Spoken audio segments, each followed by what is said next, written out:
Iranian murder-for-hire plot to kill President-elect Trump. 2 men are in federal custody in New York City, and a third is believed to be in Iran. The alleged plot follows 2 attempts on Trump's life in the months leading up to the election. Officials in recent months have pointed to ongoing efforts by Iran to target Trump and other current and former U.S. officials. CBS's Scott MacFarlane leads us off tonight with the latest developments from the Justice Department. Good evening, Scott. So what do we know about this plot? Yeah, Nora, good evening. Prosecutors say the Iranian National Guard, the Revolutionary Guard of Iran, tasked a man named Farhad Shikari to target and kill U.S.-based figures deemed to be enemies of Iran. Shikari is at large right now and believed to be in Iran. In the meantime, federal agents say they've arrested 2 New York City men believed to have been recruited to help Shikari. Prosecutors released images of some of the guns the New York-based men allegedly had in their arsenal. The 3 are accused of surveilling and targeting a U.S.-based dissident of Iran and other critics of the regime living in other countries.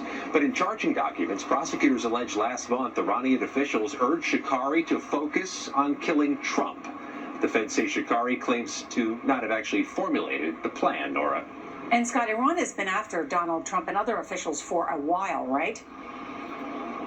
Yeah, Iran's been accused of trying to seek vengeance, some form of revenge for the 2020 killing of the Iranian Revolutionary Guard commander Qasem Soleimani. Soleimani was killed in an airstrike ordered by then-President Trump. Of course, security has increased around Trump both before and after that July 13th assassination attempt in Butler, Pennsylvania, and, of course, another assassination attempt alleged in mid-September, Nora. Scott MacFarlane with those new details tonight. Scott, thank you very much. Turning now to the Trump transition and the relationship between the president-elect and Elon Musk. The world's richest man reportedly joined a call with Donald Trump and Ukraine's president, raising new questions about what influence the tech titan will have in the next Trump administration. It's all unfolding as Trump quickly assembles his team with his new chief of staff, who hopes to have a calmer White House this time around. We get details now from CBS's Robert Costa. President-elect Donald Trump is moving rapidly to staff up his administration, with his pick for White House chief of staff, Susie Wiles, in charge. A new Axios report says Elon Musk was on a call between Trump and Ukrainian President Volodymyr Zelensky this week, underscoring that the billionaire Trump supporter has a seat at the table as Trump navigates his return to power. Musk's Starlink satellite service has been a central issue in Ukraine's war with Russia, with controversies erupting over its use and scope and how it's paid for, as Ukraine has worked to fend off Russia since the 2022 invasion. And we're very close to a world war. Dealing with the Russia-Ukraine conflict, plus the fighting in Gaza and Lebanon, and Iranian and Chinese aggression could top the to-do list for Trump's next foreign policy team. Seen as a front-runner for Secretary of State is Tennessee Senator Bill Hagerty. Also being floated is former ambassador to Germany Rick Grenell and Florida Senator Marco Rubio. The only way to make America wealthy and safe and strong again is to make Donald J. Trump our president again.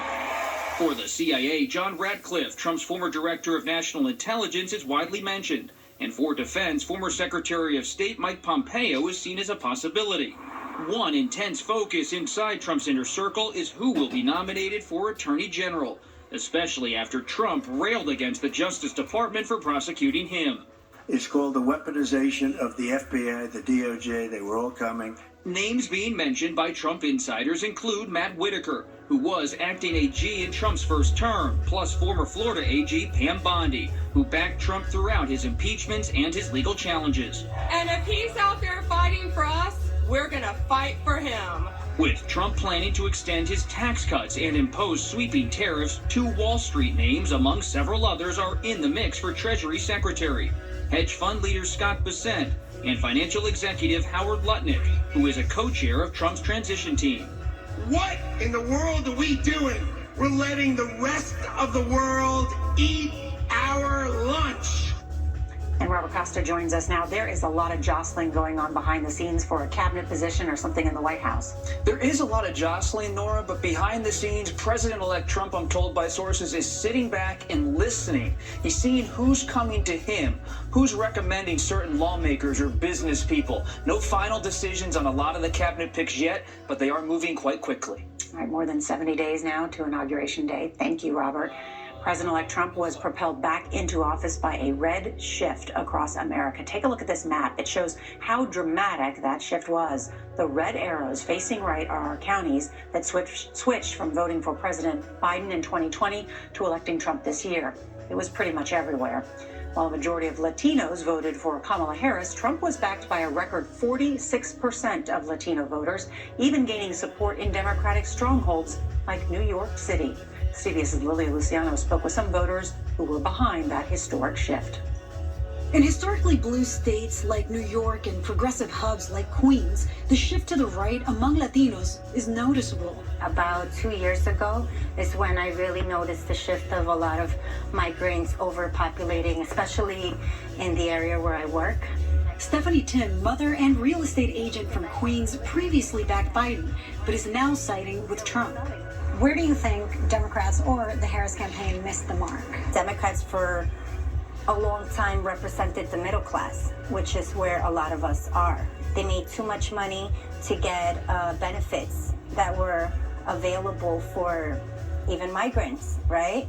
And they made too little money to take advantage of the tax breaks. So I really did feel that that's where they did fail us. As a woman, do you feel troubled with that choice? I did. I know everyone was like, how can you do this? You're a woman, you just gave away your rights. But I don't think that's exactly the message he was saying either. Let me ask you both, who did you vote for in 2020? Joe Biden. I vote for Joe Biden.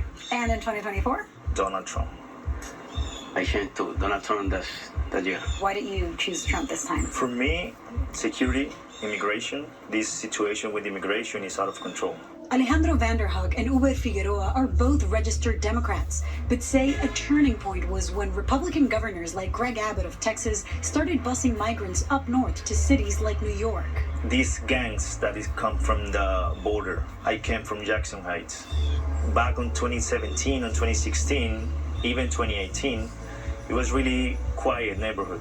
Not so much after 2020. For me, it's number one, economy. What would you like to have heard that perhaps would have swayed you back into the party? Oh, they were not consistent. I think they were just selling. Yes, I know Trump is not an easy person to adore, but I think he's very just blunt. You hope he keeps his word.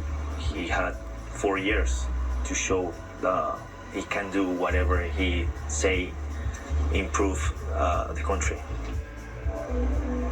I also heard a lot about conservative values, and when I asked voters about Trump's character and criminal conviction, they said that they differentiate between the man and the way they hope he will govern.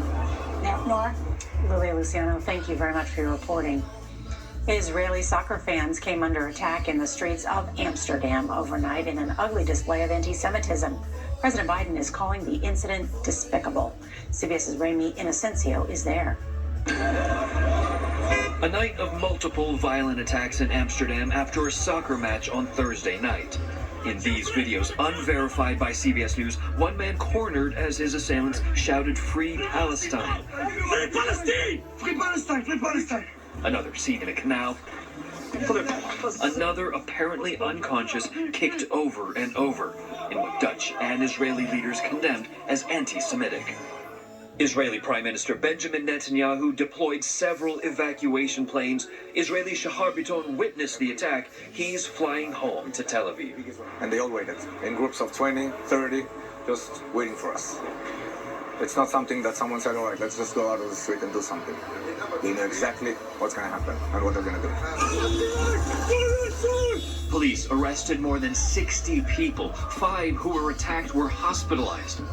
The disorder began earlier when some fans marched in a pro-Israel demonstration.